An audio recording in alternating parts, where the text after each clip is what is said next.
Disculpen esta pausa de varios días, volvemos a reanudar la maratón. ¿Qué tan poderosa es la muerte segura? El protector de la humanidad, aquella mujer que afirmó estar en lo más alto y dijo que si existiera alguien más fuerte que ella, sin duda alguna la utilizaría para engendrar el descendiente más fuerte que esta tierra podría haber conocido. Solamente apareció en un capítulo de la segunda temporada, pero se ganó el corazón de todos aquellos que la hayan visto por lo menos una vez. Para empezar a hacer una aproximación de su poder, tenemos que primero ver quién es el capitán de las escrituras negras, aquel que enfrentó a Shaltiar durante unos instantes, tanqueó uno de sus ataques mientras su colega utilizó un hechizo de control mental usando uno de los objetos de clase mundial. Verán, en esta situación, Shaltiar reconoció que el capitán de las escrituras tenía un nivel 70 aproximadamente, quizás del mismo calibre que tendrían los comandantes de Demiurgos. Después, este reconoció, al haber intercambiado golpes tanto con Shaltiar como con la muerte segura, que ambas tenían una fuerza física similar. Clementine, la villana de la primera temporada, afirmó que el poder físico de Momonga es muy alto, pero solamente sería superado por esta misma muerte segura, el escalón especial.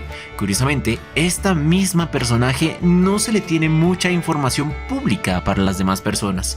Solamente aquellos en la teocracia Slain que se encuentran en la élite de la élite tienen conocimiento acerca de ella. Volviendo al caso, el capitán de las escrituras sagradas, de las escrituras negras, dijo que en aspectos físicos ambos serían muy iguales, pero la victoria sería de muerte segura, principalmente por los equipamientos. Cada uno de sus equipos, ya sean armas, ropa, joyas, son de categoría divina, objetos legados de los antiguos dioses. Por lo tanto, en una confrontación directa y teniendo en cuenta que los no muertos se enorgullecen de sus estados básicos y no utilizan ningún tipo de equipamiento, ella ganaría. Aquí es cuando haya un pequeño error de la dirección, porque esto lo daría calculando el hecho de que Shaltiar pelearía utilizando simplemente lo que tendría en sus manos, más no tendría en cuenta el equipamiento de clase legendario que estaba recubierta su armadura y su lanza de clase divina. Viendo en estas circunstancias, la batalla sería bastante diferente, pero por lo menos se puede hacer una presunción de que este personaje es quizás tan fuerte como cualquiera de los NPC de Nazarick. Damas, caballeros y héroes de guerra, por favor sean bienvenidos a este emocionante video. El nombre de este servidor, como se lo conocen muy bien, es el del viejo Mikael. Les trae a todos ustedes lo que tanto les encanta, las curiosidades entre el anime y la novela de la serie de Overlord, primer capítulo de su segunda temporada. Venimos en la versión rápida y resumida, así que si te interesa mi hermano, por favor ponte cómodo, haremos una soda entre los dos y empecemos con número 1. Volvemos a hablar acerca de muerte segura. Primero, ¿qué clase de raza es ella? Esta tiene una historia bastante curiosa. Su madre fue en aquel momento conocida como la guardiana de la humanidad, la mujer más poderosa de entre todas. Ella, en una jugada militar, lastimosamente fue capturada por el rey de los elfos y fue sometida como su esclava sexual durante mucho tiempo, violándola constantemente todas las noches. Eventualmente llegó el día de la incursión de la teocracia para salvarla. Pero cuando la encontraron era demasiado tarde. Ella había sido preñada por un elfo y al final nació esta muchacha con sangre divina, pues su madre era descendiente directa de los antiguos 6 dioses que se presume que eran jugadores del mundo de Yggdrasil, además de sangre élfica que podría incrementar su potencial de forma ilimitada teniendo en cuenta su inmortalidad. Pero no solo esto, ahora que estamos tratando acerca de los niveles de poder dentro de este mundo, hablemos rápidamente de las categorías que las criaturas pueden tener. Primero, aquellos que no alcanzaron el nivel de Dios, aquellos que tenían un poder similar al de los antiguos 6 héroes, se les llama como dioses. Se diría de que puede que hay pocos dioses restantes en este mundo. El capitán de las escrituras negras y el acento especial, muerte certera, son aquellos que alcanzaron este nivel. Y también existe la categoría Señor Dragón, haciendo honor al último jugador de Yggdrasil vivo durante todo este tiempo, la armadura moviente. Número 2.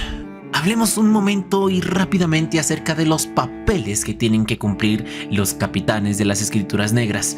Ellos tienen que hacer muchas funciones políticas, pues representan el escuadrón de gente con fuerzas de categoría divina. Uno de los papeles más importantes es el reclutamiento y la resurrección de todos aquellos que hayan caído en misiones importantes. De hecho, justo después de que Shaltiar fuera derrotada por Ainsurgon, este sujeto, que volvió nuevamente a su tierra, tuvo que tener como primera prioridad revivir a los muertos en esta batalla, además de, mientras ellos volvían a adaptarse y a volver a adquirir sus fuerzas para las siguientes misiones, seguir entrenando a los cadetes para que ellos sean los siguientes guerreros de la siguiente generación. Número 3. El capitán de la escritura negra tiene, por así decirlo, preferencias legales sobre todos los demás ciudadanos de la teocracia de Slayn. Verán, en este país se practica la monogamia. Solamente un hombre puede tener una esposa. Pero aquellos que son descendientes de los dioses, es decir, de los jugadores, de los antiguos héroes, ellos tienen el derecho de poder adquirir varias esposas para tener muchos más hijos y así permitir que la línea de la divinidad no se desaparezca, no pierda y su potencia militar sea creciente a través de los años. El capitán, en esta ocasión, se reconoce como uno de los más fuertes en la última generación y el mismo gobierno, el mismo senado estaba empezando a impulsarlo a que él tuviera varias esposas. Generalmente los que son descendientes de los dioses podrían tener hasta 2, pero en el caso de él le estaban suplicando prácticamente que tuviera relaciones con cuanta mujer pudiera para engendrar el número más posible de guerreros. Y entre ellas también estaba la misma muerte segura, pero esta le advirtió: estaría dispuesto y encantado a ofrecerle uno de sus descendientes siempre y cuando solo si ella fuera a derrotar en un combate a muerte con él. Número 4. Acerca de Clive. Lo hemos visto en videos anteriores, o más bien en capítulos posteriores de esta serie. Él no tiene nada que lo haga especial, simplemente un profundo respeto por la princesa y un amor sincero. Pero es gracias a este amor que, a pesar de que él no tenía ningún tipo de talento especial para poder sobresalir, pudo llegar al ápice de la humanidad, alcanzó sus límites naturales y llegó a un punto en donde no sería capaz de mejorar más a puro y físico esfuerzo, o dicho de una forma más sencilla y más expresable, el hombre se esforzó hasta mostrar la mejor versión de sí mismo para proteger a la princesa, y aunque habían más personas que eran más fuertes, más talentosas, él no perdía para nada en términos de determinación. Número 5. Verán, hay un punto dentro de la historia en donde Gazef empezó a hablar acerca de el señor Ainsurgon delante de las principales élites del reino. Los élites, recordemos que se dividen en la realeza y la nobleza, realmente no aprecian mucho a Gazef. Los nobles principalmente no lo aprecian porque este es el pilar de la realeza, y si no fuera por él, la nobleza hace mucho tiempo habría adquirido todo el poder de esta realeza. Al caso. Cuando Gazef dio su reporte acerca de quién era Ainsurgon, casi todas las personas lo categorizaron como una amenaza, como alguien que debía ser destruido. Incluso muchos empezaron a maquinar una especie de estrategia para traerlo con la guardia baja y ahí asesinarlo.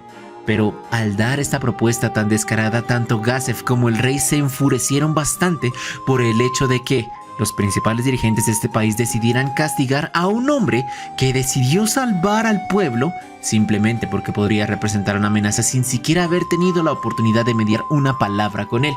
El rey estaba increíblemente indignado y por eso detestaba a los nobles que realmente estaban tratando de buscar un cambio de régimen. Por eso le pidió a Gazef, en la siguiente oportunidad que pudiera, invitar a Ainsurgon al palacio para que tuviera una audiencia y poder agradecerle personalmente por lo que había hecho. Número 6. Verán, Momonga siempre deja el anillo de Ainsurgon a un guardián antes de salir de Nazarick por miedo a perderlo. Él sabe que si de repente se le pierde esta cosa y un tercero, si es peor, un enemigo de la tumba, lo adquiriera, fácilmente podría ingresar y llegar a cualquier piso sin ningún problema. Llegaría a la tesorería, a la financiaría, hacia donde se guardan los objetos de clase mundial y podría robarlos todos y escapar sin que nadie lo pudiera detener. Esto era un riesgo tan grande que él decidió jamás sacar los anillos fuera de la tumba para evitar que una fuga de información o algo similar pudiera ocurrir. Número 7. Esto es un pequeño sentimiento, una reemoción de lo que siente Momonga por Albedo.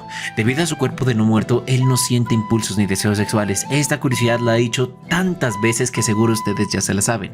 Pero fue en este punto, cuando ella empezó a hablar acerca de la esposa que estaba esperando a su marido y ofrecerle su cuerpo luego de una larga estadía de trabajo, que él sintió lástima y física pena por ella. Porque en el fondo quería corresponder ese sentimiento para que no se sintiera mal, pero de la misma forma recordó que sería físicamente imposible.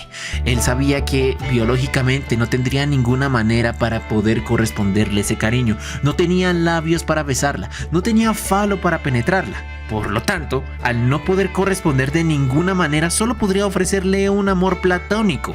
Pero esto seguía fuera de cuestión, pues pensaría que ofreciéndole solo la lastimaría más que correspondiéndole de forma correcta. Pero la corresponsabilidad de forma correcta estaba fuera de cuestión por la imposibilidad física. Número 8. Olvidé esta pequeña curiosidad. El capitán de las escrituras negras, al principio del capítulo, justo al inicio de la segunda temporada, está saliendo de un salón de conferencias, pues toda la élite de la teocracia estaba pensando qué hacer con Shaltiar, con ese vampiro que era demasiado poderoso. Si iniciaban una cruzada para asesinarla, estaban empezando a calcular tanto sus pros como sus contras, méritos y desméritos. Primero, la criatura había aparecido en un lugar muy apartado de su territorio. Si permanecía en ese sitio sería problema de otro país, incluso debilitarían a un rival político, lo cual sería algo muy beneficioso. Así que, no hacer nada y hacer que esta criatura de forma pasiva debilitar a sus enemigos sería la mejor opción a actuar. Por eso decidieron cruzarse de brazos y observar. Número 9. Estoy seguro que esta no te la conocías. Cuando Momonga llegó nuevamente a la tumba de Nazarick, sacó una bolsa llena de monedas de oro y se la entregó a Albedo. Le dijo: Albedo, este es el sueldo de este mes. Todo lo que he ganado como aventurero te lo estoy ofreciendo por una razón: para mantener esta tumba, para hacer que los monstruos se generen, para hacer que las defensas estén funcionando, para hacer que las pociones o que las cosas estén creadas. Se necesitaba oro de Yggdrasil, y debido a que Momonga jugó bastante, tenía unas reservas incalculables, pero no infinitas. En pocas palabras, con el pasar del tiempo, este mismo oro seguiría acabando y la tumba dejaría de funcionar. Por lo tanto, si querían evitar esos escenarios posibles, necesitaban buscar una fuente alternativa que funcionara para poder administrar esta tumba. Y por eso querían probar si las monedas de oro, plata y bronce de este mundo también funcionaban para hacer lo propio de este dinero: generar monstruos, mantener la sostenibilidad, activar las trampas, hacer de que todo siga funcionando en su correcto proceder. Si funcionó o no, no tengo idea. La novela no profundizó en eso. Número 10. Lo dije en una curiosidad de un capítulo anterior. La tumba de Nazarick robó los cuerpos de las personas principalmente involucradas en el incidente del cementerio de la temporada anterior. Esto era para evitar de que alguien utilizara el hechizo de resurrección en ellos y poder hablar acerca de lo que vieron, comentar acerca de Nazarick, acerca de que Momonga es en realidad Ainz. Por eso mismo se habían llevado los cuerpos, pero algo muy perjudicial ocurrió según la novela. El cuerpo de Clementine había desaparecido de la preserva personal de esta tumba. No sabían en dónde estaba. Había desaparecido completamente y sospechaban que desde la teocracia, al enterarse de que ella falleció, utilizaron algún tipo de ritual de resurrección para traerla desde ese punto hasta acá. Y eso era lo peor que podría haber ocurrido, principalmente porque si esto era así y la habían capturado para obtener información, entonces la presencia de un no muerto Lich que fungía como un aventurero de la ciudad de Errantel ahora mismo estaba siendo exhibida, y esta posible información sería filtrada a los demás países. Número 11. Shaltier no puede embriagarse. Recordemos como no muerto es inmune a muchos de estos efectos o estados. Principalmente uno de ellos es el veneno. Y el alcohol, al funcionar como una especie de veneno o alucinógeno dentro del cerebro, altera la percepción de la persona, pero esto no es posible en los dos muertos, quienes también son inmunes al control mental y a los cambios de perspectivas. Pero aún así, ella seguía tomando con fuerza, pues eran los actos de comportamiento que hacían los seres supremos cuando esto era un videojuego. Ella los observaba, ellos miraban que se sentaban y empezaban a beber cosas de este sitio y su comportamiento cambiaba, se alteraban y se mostraban más vulnerables. Ella, imitando esos comportamientos, empieza a entrar en un estado de autosugestión en donde se sintió ebria, alcoholizada, al imitar los comportamientos de los seres que ella idolatraba como dioses.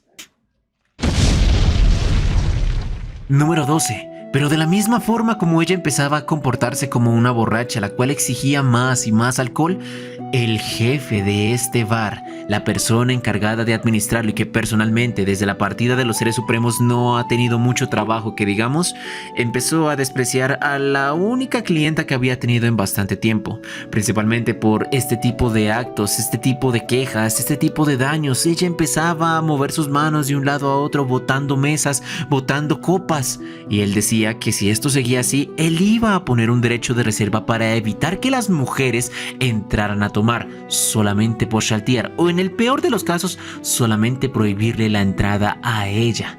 Pero después le recordó que desafortunadamente esta es una guardiana de piso, una NPC de mayor rango más allá de lo que él es. Pero aún así, a pesar de tener este tipo de circunstancias, él dijo, bueno, si no la puedo echar, entonces cuando ella llegue yo no voy a trabajar, así de sencillo. Número 13. Eclair. Este NPC es bastante curioso, pues sus programadores le dieron una personalidad bastante problemática. Él es alguien que por fuera se demuestra servicial, se demuestra comprensivo y compasioso, pero en el fondo está lleno tanto de ambición que sería el único de los NPCs que de forma voluntaria traicionaría a los seres supremos para quedarse en su posición y obtener su poder. Es decir, este pingüino anhelaba el trono de Nazarick y todos dentro de la tumba lo saben. El problema es que, a pesar de que lo desprecien por eso, no pueden odiarlo en su totalidad porque saben que los mismos dioses lo crearon de esta forma. Él solamente era representación de los deseos y la voluntad de ellos. Si querían de que un personaje con una apariencia tan cómica estuviera llena de ambición, fue porque así fue su voluntad. Y no podían enojarse ante la voluntad de sus dioses. Por eso lo aceptaban como era, a pesar de que no era popular dentro de los demás compañeros. Ahora bien, para finalizar, este mismo personaje, Eclair, es un cliente frecuente dentro de este bar, al punto que suele pedir un mismo cóctel y su tendero ya sabe qué es lo que le encanta, una combinación de diferentes licores y jugos que forman el Nazarick. Y bueno, señores, eso sería el relacionado con el capítulo número 1. Si te gustó, dale like, me gusta, comparte. Mañana salimos con el capítulo número 2 y en la tarde-noche saldrá otro video de Alia para tratar de desestresarme. No siendo más, te deseo una feliz noche. Adiós.